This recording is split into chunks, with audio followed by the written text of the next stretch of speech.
Bismillahirrahmanirrahim. Assalamualaikum warahmatullahi wabarakatuh. Innal hamdalillah nahmaduhu wa nasta'inuhu wa nastaghfiruhu wa natubu ilayhi wa na'udzu billahi min shururi anfusina wa sayyiati a'malina. May yahdihillahu fala mudilla lahu wa may yudlil fala hadiya lahu. Ashhadu an la ilaha illallah wahdahu la syarika lahu wa ashhadu anna Muhammadan abduhu wa rasuluh. Fa salawatullahi wa salamuhu alaihi wa ala alihi wa sahbihi wa sallama tasliman mazida. Amma ba'd. Ikhwani fid din wa akhwati fillah, para jamaah sekalian, Bapak Ibu yang semoga senantiasa dirahmati Allah Subhanahu wa taala.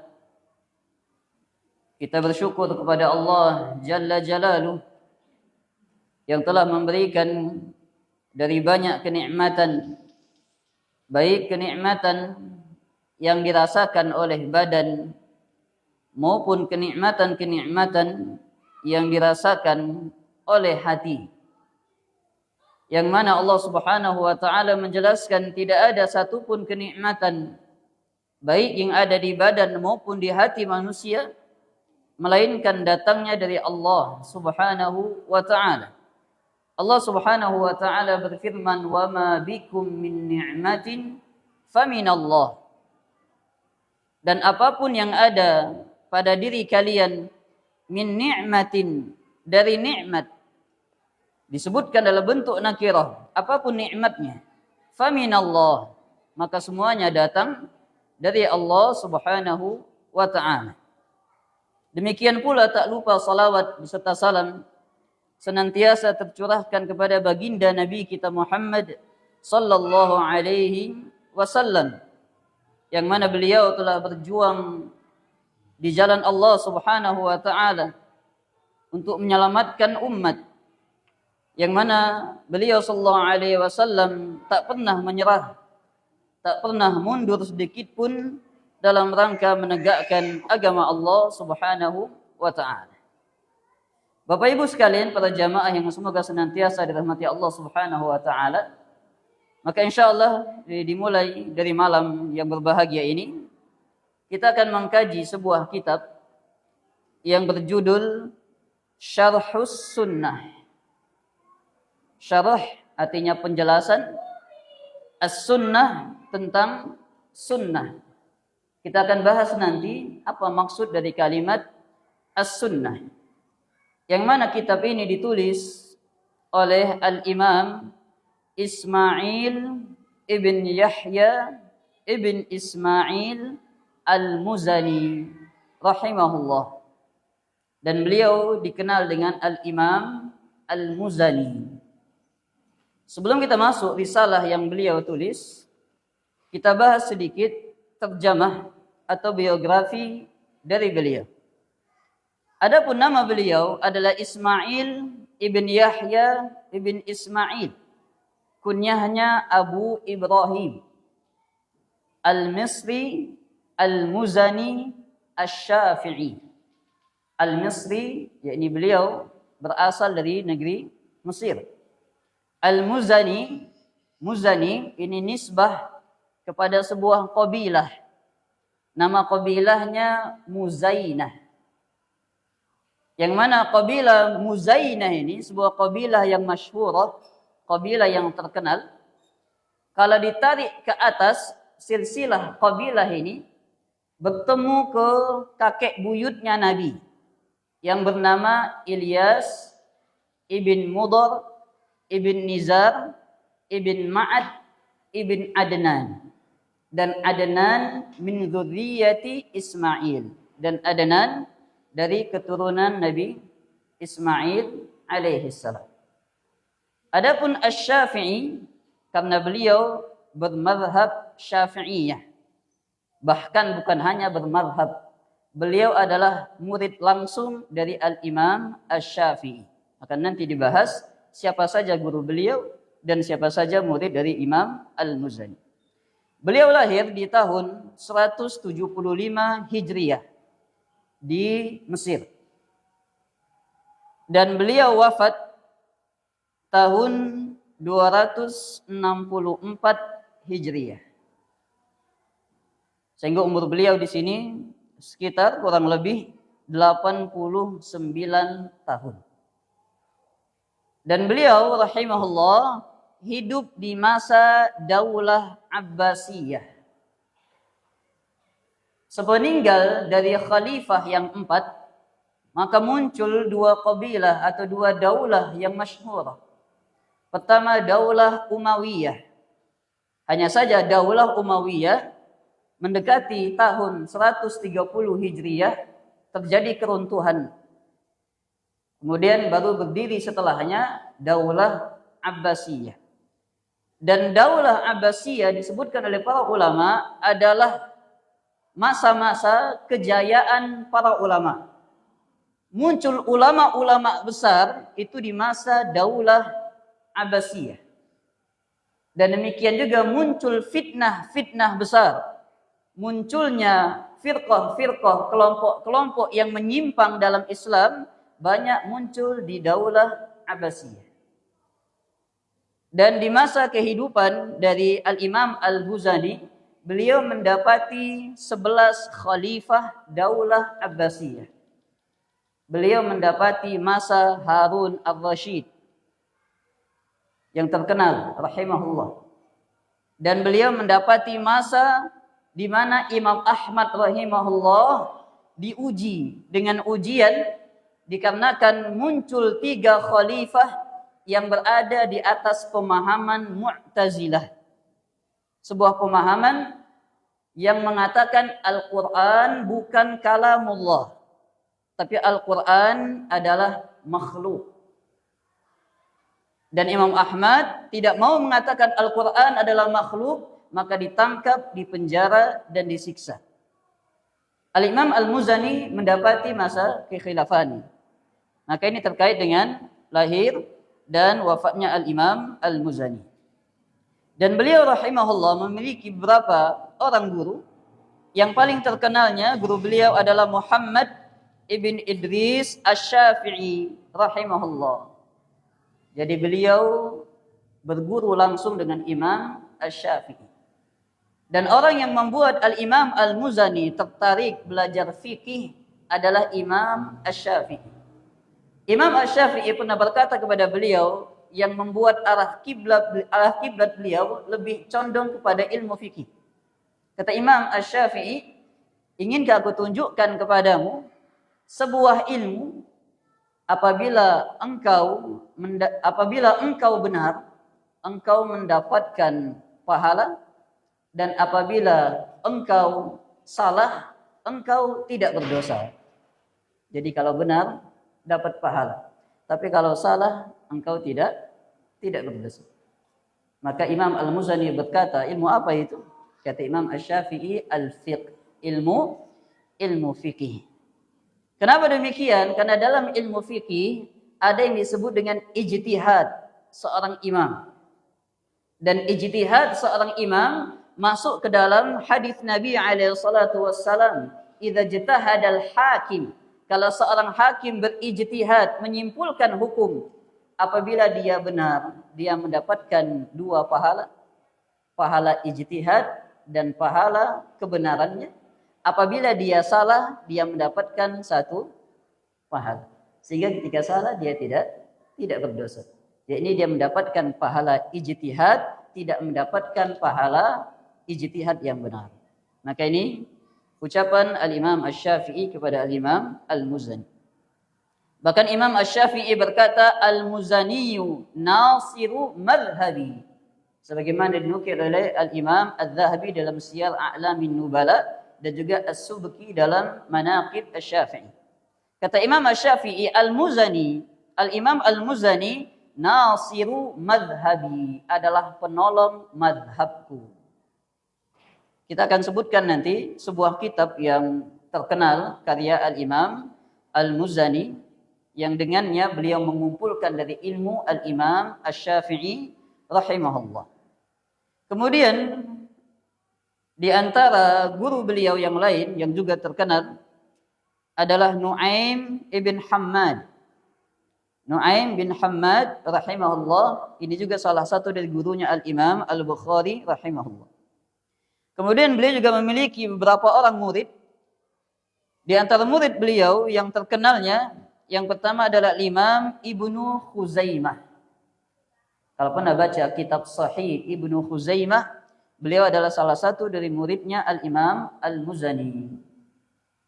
Bahkan Al-Imam Al-Muzani memuji Al-Imam Ibnu Khuzaimah. Beliau mengatakan bahwasanya Ibnu Khuzaimah lebih faqih terhadap ilmu hadis dibanding diriku. Imam Ibnu Khuzaimah memiliki gelar Imamul A'immah, imamnya para imam. Kemudian di antara murid beliau yang terkenal adalah Imam At-Tahawi rahimahullah. Lebih dikenal dengan Al-Imam Abu Ja'far At-Tahawi. Al-Imam Abu Ja'far At-Tahawi punya kitab risalah akidah juga, dikenal dengan Al-Aqidah At-Tahawiyah. Kalau pernah dengar. Itu karyanya Al-Imam At-Tahawi, murid dari Al-Imam Al-Muzani. Maka ini di antara guru dan murid Al-Imam Al-Muzani rahimahullah. Kemudian apa sebab Al-Imam Al-Muzani menuliskan risalah ini? Kenapa beliau menulis? Apakah datang dari keinginan beliau sendiri? Atau ada sesuatu yang menjadi penyebab beliau menulis risalah? Disebutkan di dalam riwayat terkait dengan risalah ini, sebab Al-Imam Al-Muzani menulis kitab ini dikarenakan beliau tertuduh memiliki penyimpangan di dalam akidah. Imam Al-Muzani tertuduh memiliki penyimpangan dalam akidah. Ini ujian yang beliau hadapi. Karena di masa-masa itu banyak para imam yang diuji oleh Allah Subhanahu wa taala, baik dari berita-berita yang tersebar, berita-berita yang diada-adakan, fitnah dan seterusnya, baik melalui tangan penguasa. Al-Imam Al-Muzani tersebar berita, beliau terjatuh dalam penyimpangan akidah. Apa itu penyimpangannya? Beliau tertuduh memiliki pemahaman Al-Waqifah. Al-Waqifah ini sebuah kelompok atau firqah yang tidak mempunyai sikap tentang Al-Quran. Yang tidak memiliki sikap tentang Al-Quran. Terkait dengan akidah terhadap Al-Quran, ada 3 firqah, ada 3 kelompok. Kelompok yang pertama adalah kelompok Ahlus Sunnah wal Jamaah, mengatakan Al-Quran kalamullah. Al-Quran kalamullah. Ini keyakinan Ahlus Sunnah. Kelompok yang kedua, kelompok Mu'tazilah, mengatakan Al-Quran makhluk, laisa bikalamillah. Al-Quran itu makhluk, bukan kalam Allah. Karena mereka meyakini Allah tidak punya sifat kalam. Allah tidak berbicara. Sehingga Al-Quran itu bukan kalam Allah, kata mereka. Tapi ciptaan Allah, bukan kalam. Ini kelompok yang kedua. Kelompok yang ketiga namanya Al-Waqifah. Inilah yang dituduhkan pada Imam Al-Muzani. Apa itu? Jadi sebuah kelompok yang tidak punya sikap. Tidak mengatakan Al-Quran kalamullah, tidak pula mengatakan Al-Quran bukan kalamullah. Tidak di barisan Ahlus Sunnah, tidak di barisan Mu'tazilah, tapi Waqifah, berdiam diri, tak ada sikap. Maka Imam Al-Muzani tertuduh dengan pemahaman ini.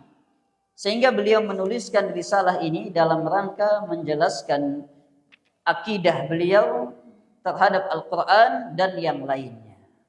Sehingga risalah Syarhus Sunnah karya Al-Imam Al-Muzani ini terfokuskan nanti pembahasan kita pada pembahasan usul akidah Ahlus Sunnah.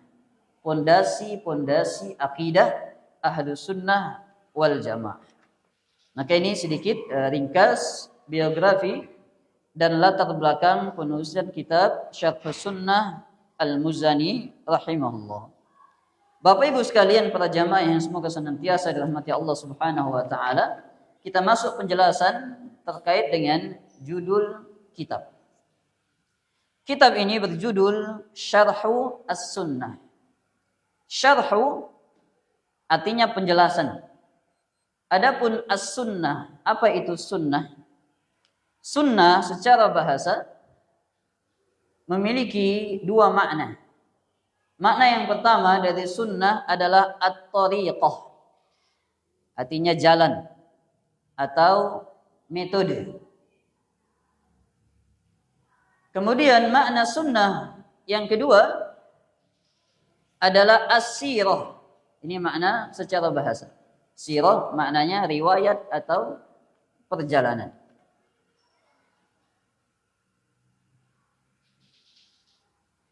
Adapun secara istilah, sunnah memiliki beberapa makna. Tergantung fan ilmu yang dia berada di atasnya. Kalau kita bicara tentang ilmu hadis, makna sunnah adalah ma udhifa ila nabi min qaulin aw fi'lin aw taqririn aw sifatin khalqiyatin wa khuluqiyatin. Dalam ilmu hadis, makna sunnah adalah sesuatu yang disandarkan kepada Nabi.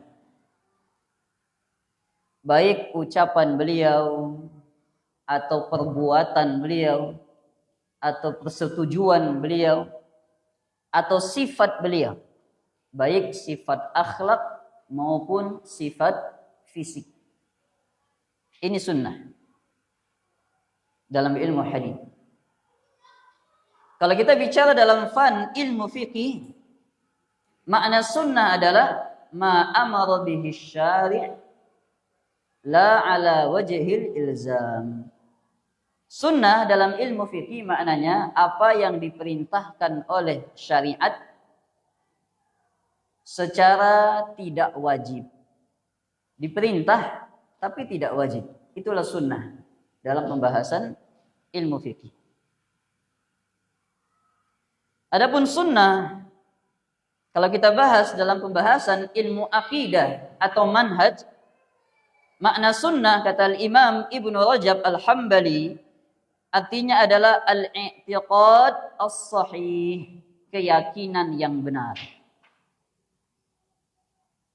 Keyakinan yang benar.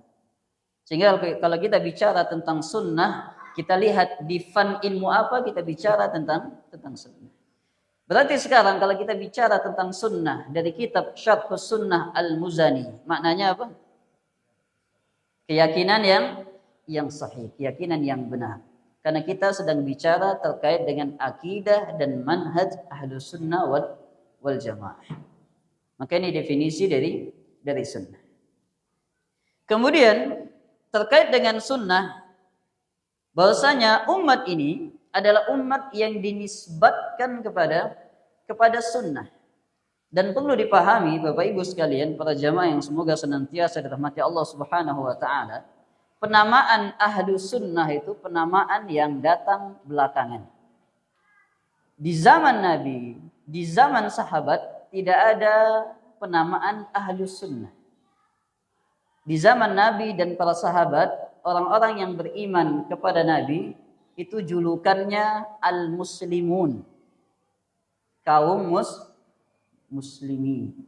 Dan itu datang di dalam Al-Quran dalam surat Al-Hajj. Allah berfirman, huwa sammakumul muslimin min qablu wa fi hadha. Kata Allah Subhanahu wa taala, dialah Allah sammakumul muslimin, yang memberi nama kalian dengan muslimin. Jadi kita ini sudah diberi nama dengan muslim. Di masa itu tidak dikenal Ahlus Sunnah dan seterusnya. Min qablu, sebelumnya, wa fi hadha, dan pada saat ini. Ini penamaan kaum muslimin di masa itu. Ini muslimun atau muslimin. Kapan muncul penamaan Ahlus Sunnah? Penamaan Ahlus Sunnah ini muncul di masa tabi'in. Setelah masa sahabat. Kenapa demikian? Kenapa muncul penamaan ini? Disebutkan oleh sebagian ulama yang pertama kali memberikan nama Ahlus Sunnah adalah seorang tabi'in yang bernama Muhammad bin Sirin rahimahullah. Kata beliau, kanan nasu la yas'aluna 'anil isnad. Dulu manusia tidak pernah bertanya tentang sanad. Mana sanad kalian, mana riwayat kalian? Dulu tidak pernah bertanya tentang sanad. Falamma waqa'atil fitnah, ketika muncul fitnah di tengah umat, mulai muncul banyak pendusta yang mengatasnamakan atas nama Nabi. Mulai muncul banyak ahlul bidah yang mereka juga meriwayatkan hadis-hadis. Maka barulah para ulama ketika itu selektif dalam mengambil riwayat. Ketika disampaikan kepada mereka hadis, kata Muhammad bin Sirin, qalu, mereka berkata, sammu lana rijalakum. Tolong sebutkan rawi-rawi kalian. Jadi awal-awalnya ketika sahabat menyampaikan hadis, tidak pernah tabi'in itu bertanya. Misal Abu Hurairah menyampaikan hadis kepada muridnya Abu Saleh. Tidak pernah muridnya berkata, wahai Abu Hurairah, mana sanadnya, ini sahih atau dhaifnya? Siapa yang mensahihkan ini? Tidak. Karena semua sahabat itu udul, semua sahabat itu adil. Tapi ketika muncul banyak pendusta, mereka mulai selektif. Sammulana rijal. Beliau melanjutkan, fayunzaru ila ahli sunnah. Maka dilihat kepada ahlus sunnah. Fayukhadhu hadithuhum. Maka diambil hadis mereka. Fayunzaru ila ahlil bid'ah. Kemudian dilihat kepada ahlul bid'ah. Fala yukhadhu hadithuhum. Dan hadis mereka tidak diambil. Kalimat Muhammad bin Sirin, kalimat fayunzaru ila ahli sunnah, ini dianggap oleh para ulama di antara tabi'in yang pertama kali menamakan dengan ahlus sunnah. Dan di sini kita akan singgung sedikit setelah penamaan muslimin, bahwasanya ahlus sunnah ini memiliki beberapa nama-nama. Di antara nama dari ahlus sunnah adalah yang pertama ahlus sunnah. Ini yang paling terkenalnya. Penamaan yang kedua ada tambahan ahlus sunnah wal jamaah. Apa makna jamaah di sini? Ulama menyebutkan al jamaah ini punya dua makna. Makna jamaah yang pertama adalah majtama'a alaihi nabi ma'a ashabi. Apa-apa yang Nabi dan para sahabat bersatu di atasnya. Itu jamaah. Jadi ketika dikatakan ahlus sunnah wal jamaah, berarti dia berpegang terhadap sunnah Nabi dan bersatu sebagaimana para Nabi dan para sahabat bersatu di atas. Ini makna jamaah yang pertama. Makna jamaah yang kedua adalah jama'atul muslimina ma'a imamihim. Kelompok kaum muslimin bersama pemimpin dan penguasa mereka. Sehingga kalau dikatakan ahlus sunnah wal jamaah, berarti mereka berpegang dengan sunnah dan bersama penguasa kaum muslimin yang sah. Ini penamaan yang kedua. Penamaan yang ketiga adalah as-salafi. As-salafi. Perlu dipahami, nama salafi ini bukan nama yang datang belakangan. Tapi ini penamaan yang mengisyaratkan ahlus sunnah. Dia bukan kelompok, dia bukan golongan. Tapi siapapun yang berpegang dengan sunnah Nabi, dia boleh menisbatkan dirinya dengan kalimat as-salafi. Al-Imam As-Sam'ani rahimahullah punya kitab tentang nasab-nasab. Judulnya Al-Ansab. Beliau sebutkan semua nasab dari zaman Nabi sampai zaman beliau. Di antara nisbah yang ada dan terkenal di masa itu adalah as-salafi.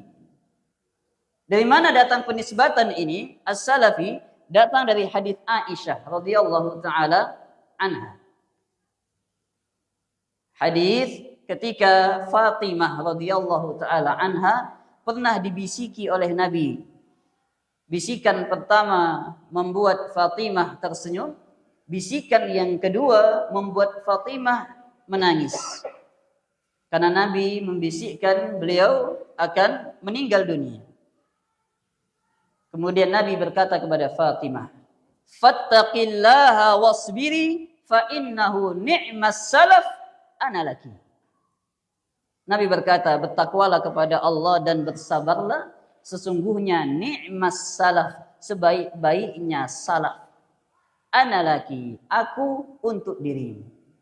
Sehingga Nabi ketika itu menamakan dirinya dengan salaf. Jadi as-salafi ini penamaan sudah ada dari masa dahulu. Disebutkan oleh para ulama, bukan Wahabi ganti baju, bukan.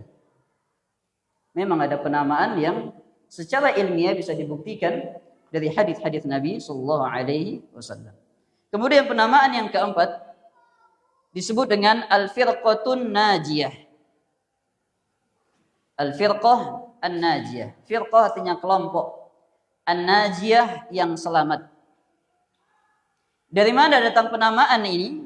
Penamaan ini datang dari hadis Nabi alaihi salatu wassalam pada hadis iftiraqul ummah. Pada hadis perpecahan umat. Nabi sebutkan Yahudi berpecah, Nasrani berpecah, dan Islam juga berpecah. Beliau bersabda, "Sataftariqu hadhil ummah ala 73 firqah, kulluha finnar illa wahidah." Kata Nabi alaihi salatu wasallam, akan berpecah umatku. Perhatikan kalimat umatku. Menunjukkan yang berpecah ini semuanya masih siapa? Masih umat Nabi. Sehingga jangan sembarangan kita memvonis seseorang keluar dari umat Nabi, keluar dari Islam, pasti masuk neraka. Ini haram, tidak boleh. Karena Nabi sebutkan yang berpecah ini ummati, masih umatku. Menjadi 73 golongan. Kulluha finnar, semuanya di dalam neraka kecuali satu. Kalimat semuanya dalam neraka ini bukan kalimat vonis, perlu dipahami. Ini namanya kalimat wa'idiyah, kalimat ancaman. Jadi maksudnya golongan-golongan sisanya ini terancam dengan neraka, bukan pasti masuk neraka, bukan. Illa wahidah, kecuali satu golongan. Maka sahabat bertanya, "Wahai Rasulullah, sifhum lana." Tolong beritahu kami, siapa yang selamat satu ini? Siapa al-firqah an-najiyah ini? Siapa golongan yang selamat ini? Perhatikan jawaban Nabi alaihi salatu wassalam. Nabi tidak menyebut kelompok, Nabi tidak menyebut golongan, Nabi tidak menyebut jamaah, Nabi tidak menyebut partai. Tapi Nabi menyebutkan sifat. Siapa yang masuk dalam sifat itu, dari manapun golongannya, apapun suku bangsanya, dia masuk al-firqatun najiyah. Kata beliau sallallahu alaihi wasallam, "Ma ana alaihi al-yawma wa ashabi." Satu kelompok yang selamat itu adalah kelompok yang berada sebagaimana aku dan para sahabatku hari ini. Jadi siapa yang berpemahaman sebagaimana pemahaman para sahabat dan Nabi alaihi salatu wasallam di masa itu, maka dia adalah al-firqah an-najiyah. Walaupun dia hidup di tengah lautan, walaupun dia hidup di tengah hutan sana, selama dia berpegang dengan sunnah Nabi, dia al-firqah an-najiyah, golongan yang selamat. Kemudian penamaan berikutnya, yang keberapa ini? Yang kelima, disebut dengan at-ta'ifah al-mansurah. At-ta'ifah artinya kelompok, al-mansurah yang ditolong. Nah, kelompok yang ditolong. Penamaan ini datang dari hadis Nabi alaihi salatu wassalam. Beliau bersabda, "La tazalu ta'ifatun min ummati dhahirina al-haq." Senantiasa sebuah kelompok dari umatku dhahirina al-haq. Mereka berdiri di atas kebenaran. La yadurruhum man khadalahum wala man khalafahum hatta ya'tiya amrullah. Tidak membahayakan mereka yang menelantarkan mereka, tidak membahayakan mereka yang menyelisihi mereka, dan mereka demikian sampai hari kiamat. Di hadis ini Nabi sebutkan senantiasa sebuah kelompok dari umatku ditolong, menang di atas al-haq. Dari hadis ini para ulama menamakan golongan yang selamat dengan at-ta'ifah al-mansurah, kelompok yang ditolong. Kemudian penamaan yang terakhir dari orang yang berpegang dengan sunnah Nabi sallallahu alaihi wasallam adalah ashabul hadis atau ahli hadis. Ashabul hadis atau ahli hadis. Penamaan ashabul hadis ini adalah bentuk penafsiran dari Imam Ahmad. Imam Ahmad rahimahullah, ketika beliau menafsirkan hadis tadi, senantiasa sebuah kelompok dari umatku akan ditolong, berada di atas al-haq. Kata beliau, kalau bukan ashabul hadis, aku tidak tahu lagi siapa mereka itu. Itu komentar Imam Ahmad. Kalau bukan ashabul hadis, aku tidak tahu lagi siapa mereka itu yang ditolong. Maka ini diantara penamaan-penamaan dari orang yang berpegang dengan sunnah Nabi Sallallahu Alaihi Wasallam. Sehingga boleh seorang itu menisbahkan diri mereka dengan penisbatan-penisbatan dan penamaan-penamaan yang ada. Boleh dikatakan saya ahlus sunnah wal jamaah, saya salafi, saya firqah najiyah, saya taifah al-mansurah, saya dari golongan ashabul hadis, tidak masalah, diperbolehkan. Dikarenakan muslimin, kalimat muslimin sudah menjadi kalimat yang umum. Bahkan orang Syiah pun yang mengkafirkan dari sahabat-sahabat Nabi, mereka mengatakan diri mereka apa? Muslimin. Sehingga untuk membedakan mana ahlus sunnah yang berada di atas pemahaman yang benar, maka ditambahkan penisbatan saya muslim ahlus sunnah. Dan penjelasan ini ada dalam kitab Fadlul Islam karya Syekhul Islam Muhammad bin Abdul Wahhab rahimahullahu ta'ala. Baik, ikhwani fi din wa akhwati fillah rahimani wa rahimakumullah, ini terkait dengan penamaan-penamaan ahlus sunnah. Kemudian pembahasan berikutnya masih terkait dengan muqaddimah. Di sini kita sudah jelaskan makna sunnah, artinya adalah al-i'tiqad as-sahih, akidah atau keyakinan yang benar. Para ulama ketika mereka membahas ilmu akidah, mereka memiliki penamaan-penamaan yang penamaan ini kembali kepada pembahasan akidah. Setidaknya ada 7 penamaan terkait dengan pembahasan akidah. Penamaan yang pertama kadang disebut dengan al-i'tiqad. Al-i'tiqad. Seperti kitabnya Al-Lalikai rahimahullah. Beliau punya kitab judulnya I'tiqad Ahli Sunnah wal Jamaah. Kemudian penamaan yang kedua kadang disebut dengan al-aqidah. Jadi kadang ilmu i'tiqad, kadang ilmu akidah. Maknanya sama. Contohnya kitab Al-Aqidah Al-Wasitiyah, Al-Aqidah At-Tahawiyah. Ini penamaan yang kedua. Yang ketiga kadang disebut dengan At-Tauhid.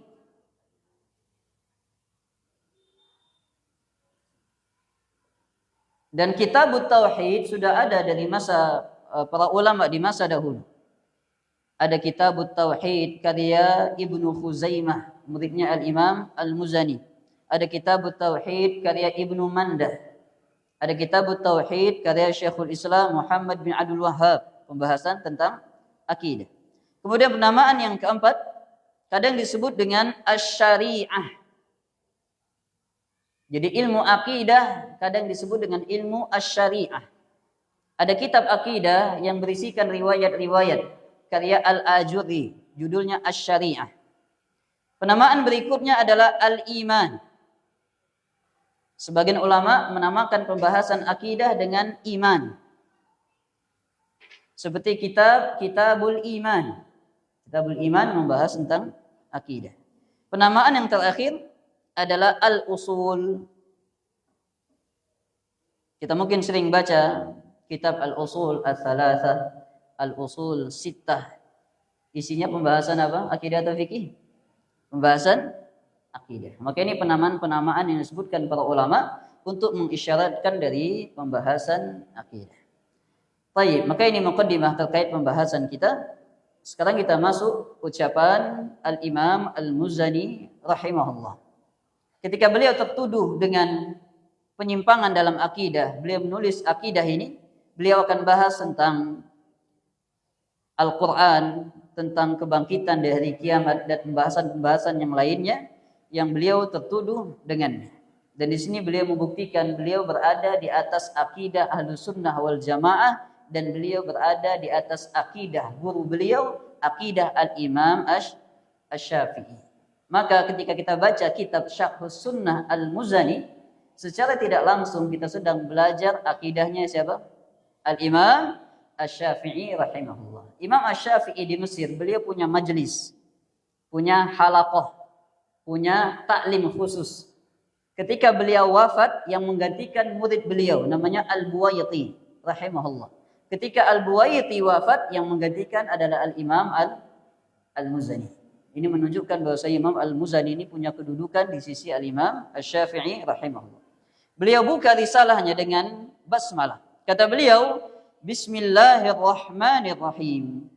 Dengan nama-nama Allah yang Ar-Rahman, Maha Pengasih, Ar-Rahim, lagi Maha Penyayang.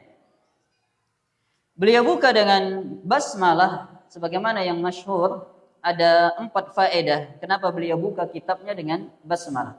Faedah yang pertama, dalam rangka mencontoh kitabullah, mencontoh Al-Quran. Bahwasanya Al-Quran, setiap dari surat-suratnya dipisah atau dibuka dengan basmalah. Faedah yang kedua, dalam rangka mencontoh sunnah para nabi. Sunnah para nabi. Yang membuka dengan basmalah bukan cuma Nabi Muhammad. Disebutkan Nabi Muhammad SAW pasca perjanjian perdamaian Hudaybiyah, Nabi SAW di tahun ke-6 Hijriyah, beliau menuliskan surat untuk para raja. Dikirimkan ke Mesir, dikirimkan ke Khurasan, dan banyak lagi. Dan Nabi SAW selalu membuka surat-surat beliau dengan Bismillahirrahmanirrahim. Demikian juga Nabi Sulaiman alaihi salam dalam surat An-Naml disebutkan ketika beliau menuliskan surat beliau untuk Ratu Saba, disebutkan dalam Al-Quran, wa innahu min Sulaiman wa innahu Bismillahirrahmanirrahim. Ini faedah yang kedua, dimulai dengan basmalah. Faedah yang ketiga adalah tabarrukan billah, dalam rangka memohon keberkahan kepada Allah. Sehingga ketika kita memulai sesuatu dengan nama Allah, sama saja kita memohon keberkahan kepada Allah. Faedah yang keempat adalah isti'anatan billah, dalam rangka meminta pertolongan kepada Allah. Sehingga para ulama Ahlus Sunnah dalam ilmu bahasa, ketika mereka mengi'rab huruf ba pada kalimat Bismillah, kata mereka ba di sini maknanya ba lil isti'anah, huruf ba yang maknanya memohon pertolongan. Ketika dikatakan Bismillah, maka maknanya dengan pertolongan dari nama-nama Allah. Kenapa mereka mengatakan ba lil isti'anah? Salah satunya untuk membantah dari orang-orang Qadariyah dan orang-orang Mu'tazilah yang mereka mengatakan bahwasanya makhluk itu bisa melakukan segala sesuatu walaupun tanpa pertolongan Allah. Kata mereka makhluk itu menciptakan perbuatannya sendiri, sehingga tidak perlu memohon pertolongan kepada Allah. Seperti Az-Zamakhsyari, beliau mengatakan ba di sini bukan ba isti'anah, tapi kata beliau ba di sini ba al-musahabah, artinya bersama, bukan memohon pertolongan.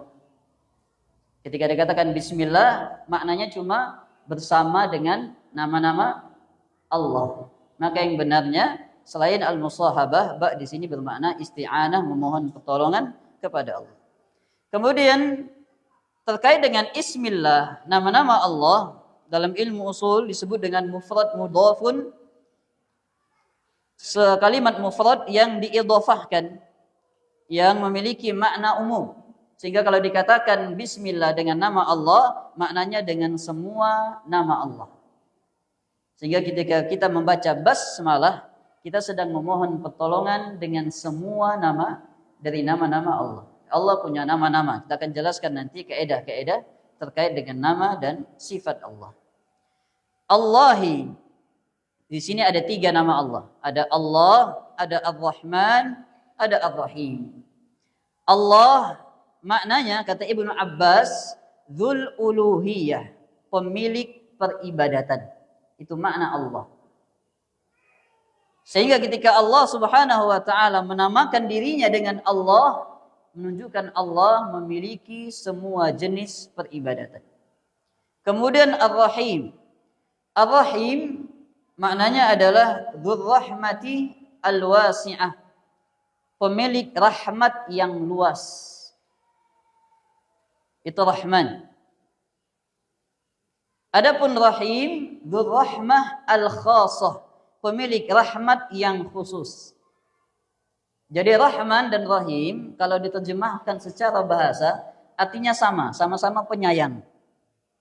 Cuma dari segi uslub penerjemahan bahasa Indonesia dibedakanlah, ada yang pengasih, ada yang penyayang. Adapun secara bahasa maknanya sama. Ar-Rahman penyayang, Ar-Rahim penyayang. Bedanya kalau Ar-Rahman itu kasih sayang Allah yang sifatnya luas.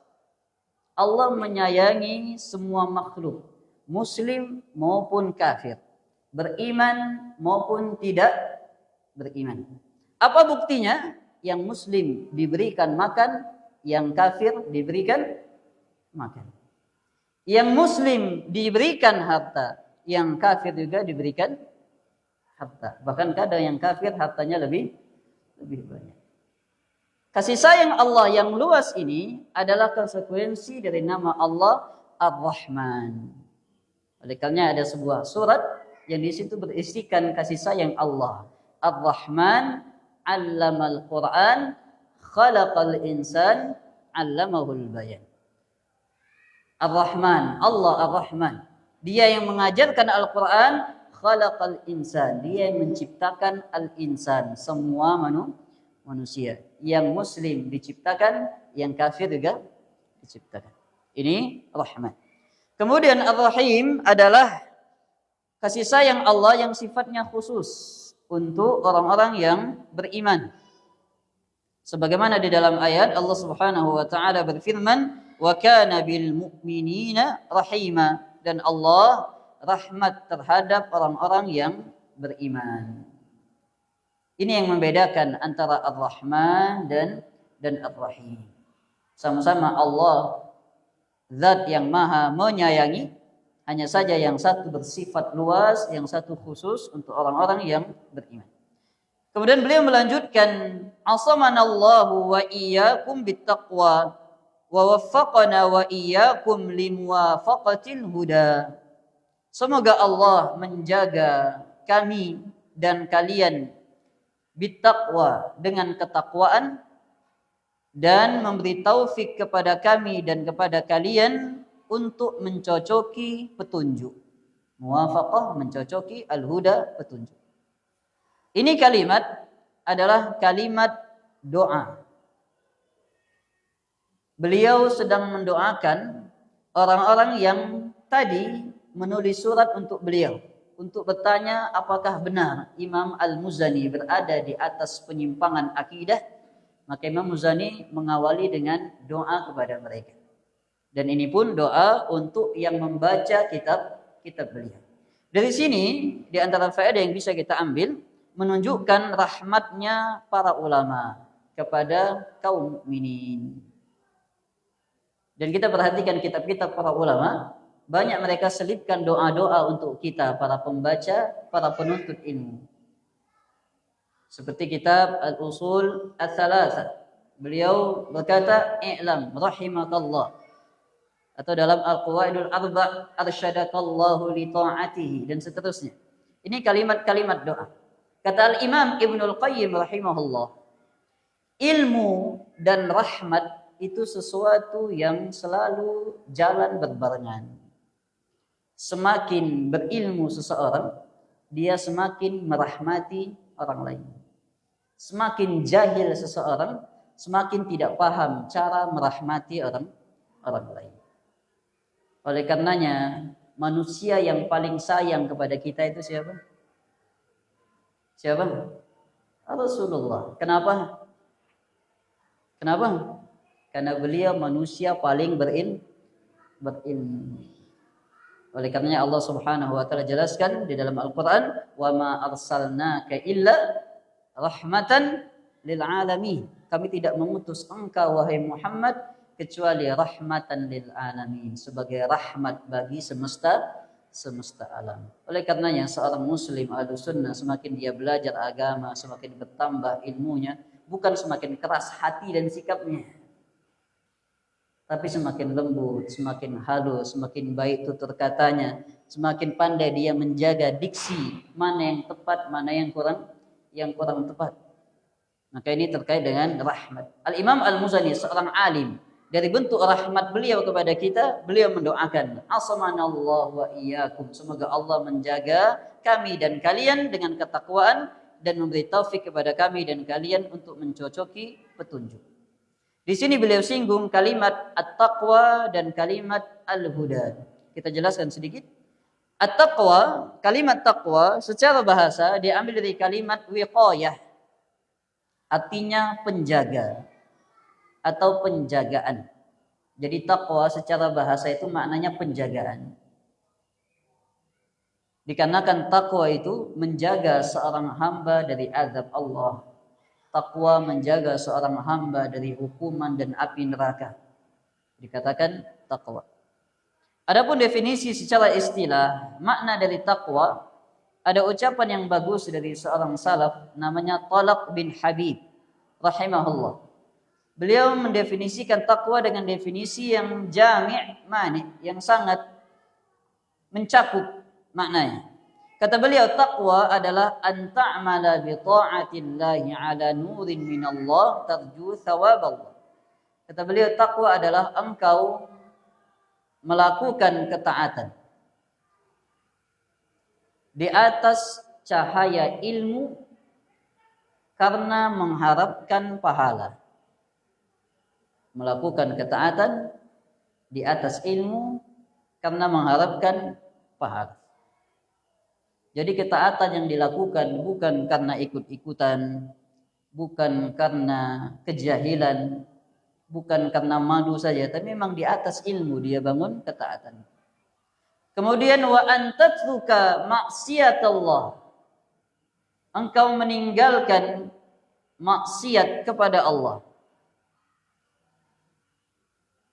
Ala nurin minallah takhafu iqaballah. Di atas ilmu karena takut azab Allah. Ini takwa. Dia tinggalkan maksiat di atas ilmu karena takut azab Allah. Karena orang itu meninggalkan maksiat itu macam-macam niatnya. Ada orang meninggalkan minum khamar. Yang satu, saya hari ini libur dulu. Hari ini libur dulu. Yang satu, saya tidak minum khamar dikarenakan sesuatu yang diharamkan. Mana yang takwa? Yang satu atau yang kedua? Yang kedua. Karena dia tinggalkan khamar tadi di atas ilmu. Adapun yang pertama, dia tinggalkan minum khamar karena hari ini libur dulu. Berarti besok minum. Bukan di atas ilmu dia tinggalkan. Ini definisi takwa. Kemudian di situ beliau sebutkan mencocoki petunjuk. Al-huda. Apa makna al-huda? Al-huda maknanya adalah al-ilmun nafi', ilmu yang bermanfaat. Ini sebagaimana penafsiran dalam ayat Allah Subhanahu wa taala, "Huwallazi arsala rasulahu bil huda wa dinil haqq liyudhhirahu 'ala ad-dini kullih walau karihal musyrikun." Al-huda maknanya al-ilmun nafi' dan ad-dinul haq maknanya adalah amal saleh. Dan ilmu itu terbagi menjadi 3 macam. Yang pertama adalah ilmu yang murni bermanfaat. Yang murni bermanfaat. Itulah ilmu agama. Ilmu yang kedua adalah ilmu yang murni bermudarat, membahayakan. Contohnya adalah ilmu sihir, ilmu perdukunan. Ini ilmu yang secara murni membahayakan, bahkan bisa mengkafirkan seorang hamba. Yang ketiga adalah ilmu yang mubah dan kedudukannya sesuai dengan niat. Itulah ilmu-ilmu dunia. Ilmu dunia, hukum asalnya masuk dalam ilmu yang mubah. Kapan dia menjadi pahala? Kalau dia bermanfaat untuk kaum muslimin. Kapan dia jadi dosa? Kalau dia membahayakan kaum muslimin. Oleh karenanya ketika kita diajarkan Nabi doa di pagi hari, Nabi langsung ikat ilmu yang diminta, ilmu yang mana? Ilmu yang bermanfaat. Allahumma inni as'aluka ilman nafi'an wa rizqan tayyiban wa amalan mutaqabbala. Langsung diikat dengan kalimat ilmun nafi', ilmu yang bermanfaat. Karena diinginkan di situ ilmu yang secara mutlak memberikan manfaat, itulah ilmu agama. Sehingga ketika beliau mendoakan kita agar mencocoki petunjuk, yakni mencocoki ilmu yang bermanfaat, mencocoki ilmu agama. Maka ini kalimat dari Al-Imam Al-Muzani rahimahullah. Adapun kalimat-kalimat beliau berikutnya insyaallah kita jelaskan di pertemuan mendatang. Wassallallahu ala nabiyyina Muhammadin wa ala alihi wa sahbihi wasallam. Subhanakallahumma wa bihamdika asyhadu an la ilaha illa anta astaghfiruka wa atubu ilaik. Tafaddalu hafizakumullah. Assalamualaikum warahmatullahi wabarakatuh.